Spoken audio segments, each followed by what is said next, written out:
Hey mga kalaks! Welcome to another vlog. Nandito tayo sa NAIA Terminal 3 and it's another fly day for us.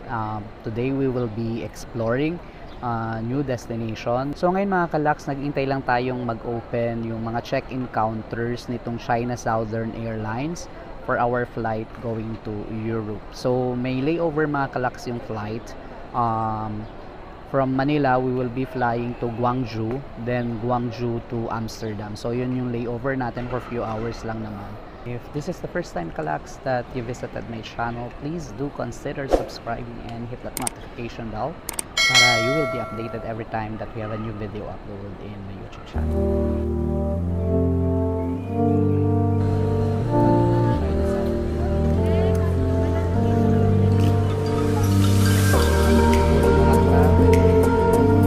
Uli.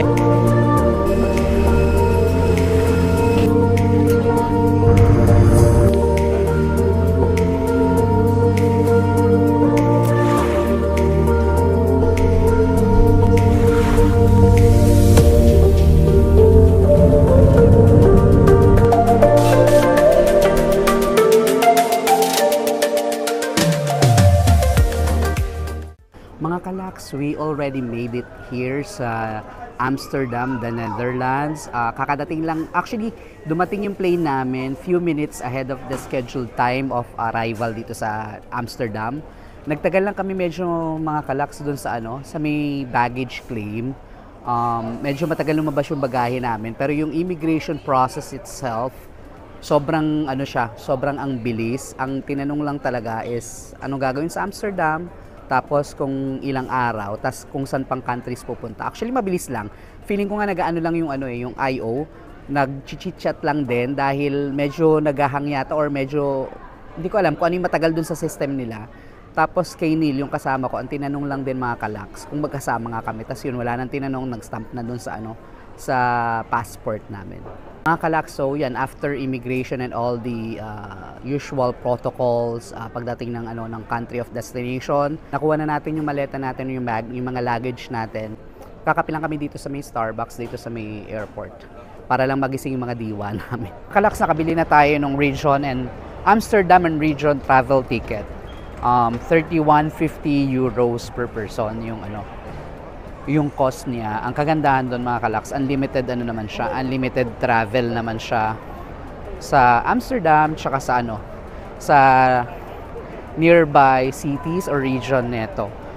Bus, tram, train. Kaya ayun, kinumpute namin mga kalaks, mas makakatipid kami dito. So 31.50 para mga 1,800 plus pesos sa atin.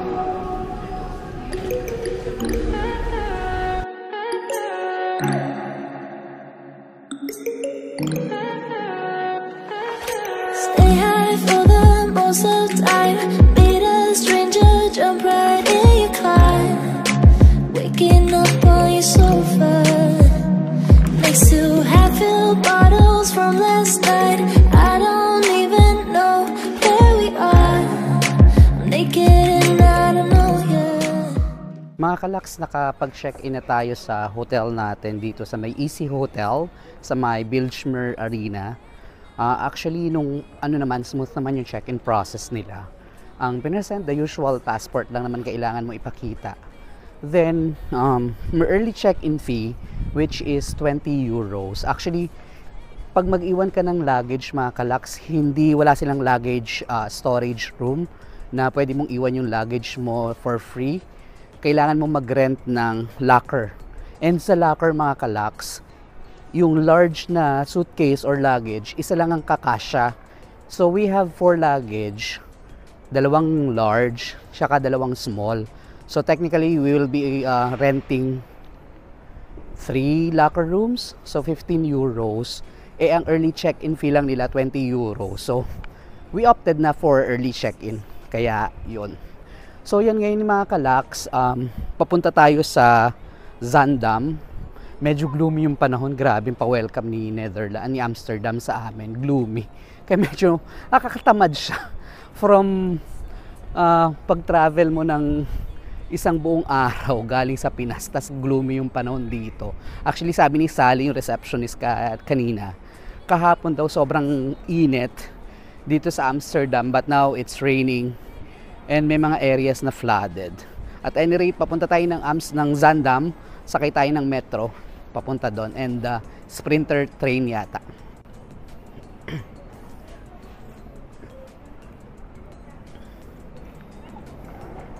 So ito yung Bijlmer Arena Station, mga kalaks.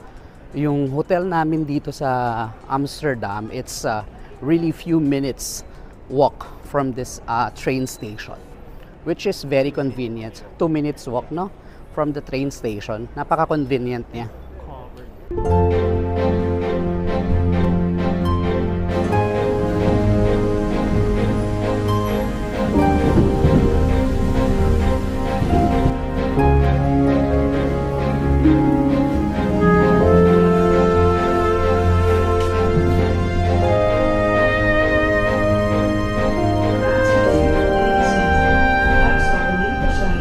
Mga kalaks, nandito na tayo sa Zaandam.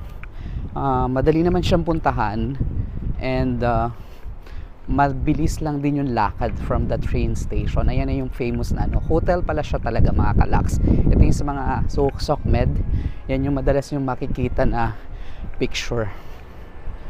So explore natin yung area, and dito na lang din kami magla-lunch siguro. Hahanap na lang kami ng okay na kainan. Yan. Ito yung train station, mga kalaks. So yan, tapos lakad ka lang pa ganito, and maulan. Alam mo, mga kalaks, budol din talaga sabi spring. Puti ka mo, may jacket din na kami dinala, kundi ang lamig, mga kalaks. Sobrang ang lamig, mga kalaks. So nandito na tayo sa sa famous na building dito sa Zaandam. Actually, yung nasa likuran ko, tulad na sinabi ko, is a hotel. Pero parang naging tourist attraction na siya because of the colorful design. Tapos yung pagkaka-stack ng mga ng mga houses, or houses ba tawag siya? Basta yan yung nakikita natin madalas sa sa mga SOCMED.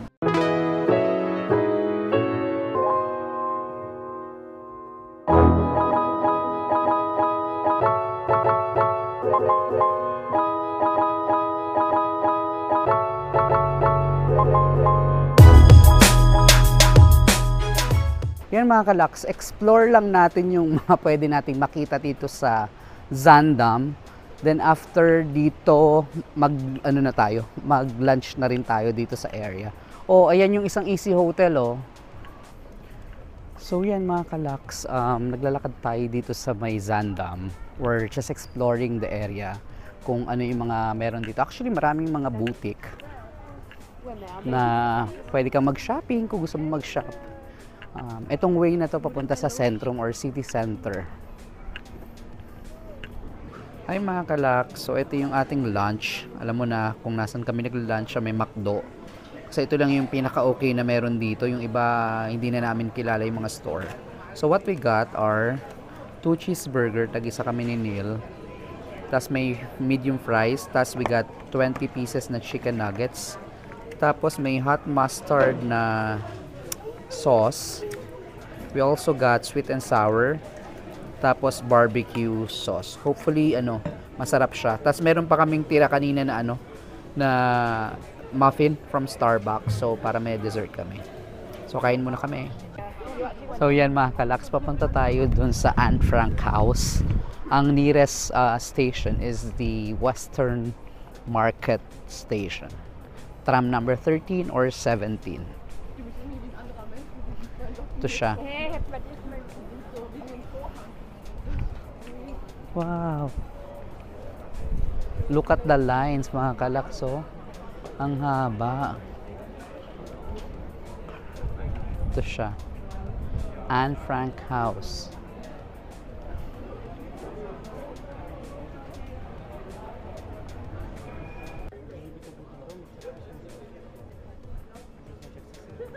Mga kalaks, ito yung Anne Frank House dito sa may Jordan area ng Amsterdam.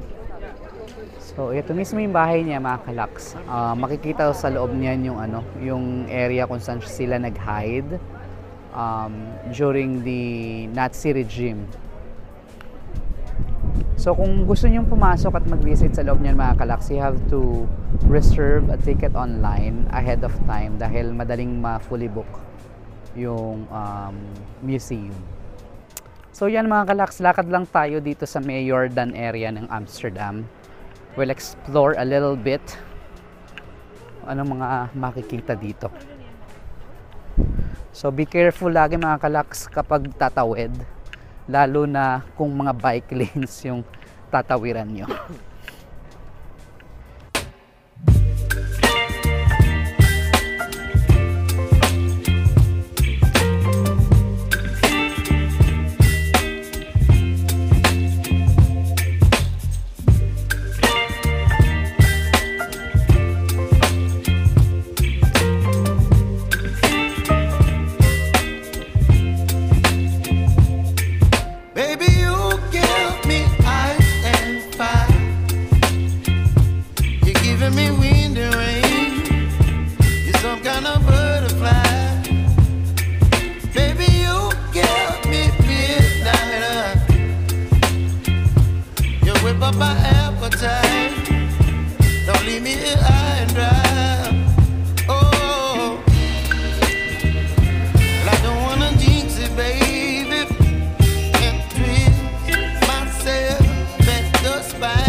Amoy na amoy mga kalaks yung amoy ng keso.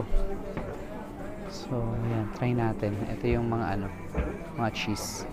So, try tayo ng mga cheese. Ano to? Old Goat. Parang siyang Gouda.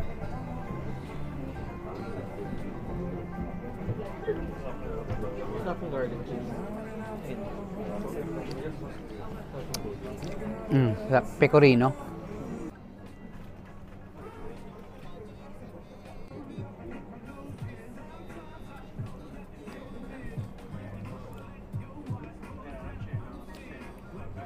Lavender cheese daw.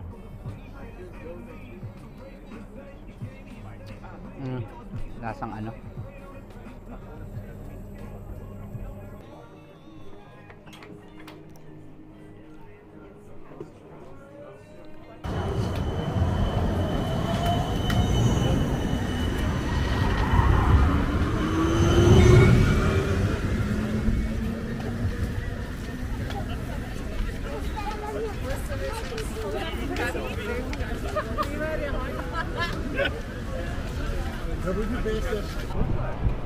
Ayun mga kalaks, naglalakad tayo dito sa Museum Quarter.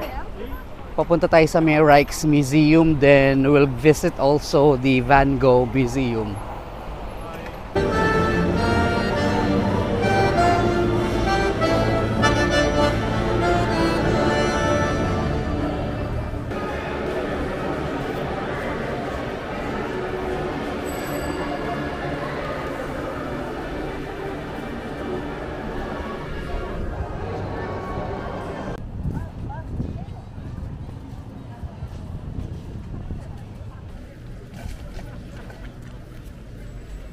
Kalaks, we're done with the Rijksmuseum.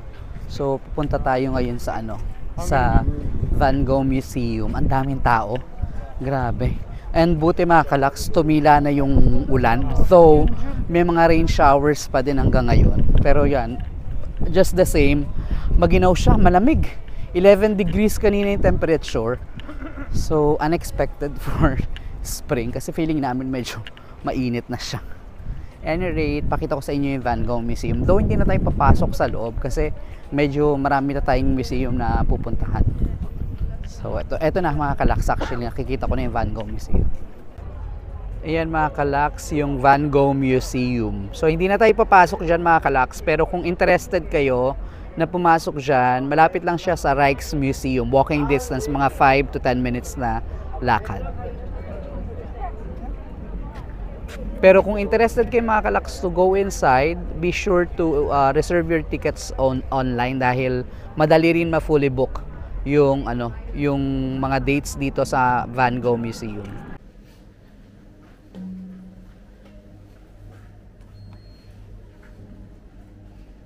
Here.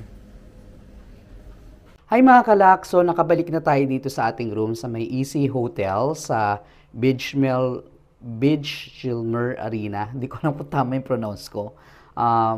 So yan, natapos naman natin yung itinerary for today. So mag-room tour muna tayo mga kalaks nung ating pag-stayan dito sa Amsterdam. Yung nabook pala nga naming hotel mga kalaks dito sa Amsterdam is, ang pangalan ng hotel is Easy Hotel, Bijlmer Arena. Nabulol. Hindi ko alam kung tama. Ilalagay ko na lang yung yung pangalan ng hotel mismo ng mga kalaks dito. Nabook namin to through agoda.com. Hindi mura yung hotel. Hindi rin siya sobrang mahal. It's around 7,000 pesos per night mga kalaks. Ito yung isa sa pinaka-decent na hotel na nakita namin na malapit sa train station. Tsaka though hindi siya super lapit sa city or hindi siya mismo nasa city center. So pagpasok mga kalaks, eto na agad. Hindi siya sobrang laki. Meron ditong hangiran ng damit, mga kalaks yan. Pwede mo isabit yung mga coat mo dyan. Tapos, may mirror dyan. May pailaw si Mayor sa mirror. Yan. Nagbablog din ako. Ito siya.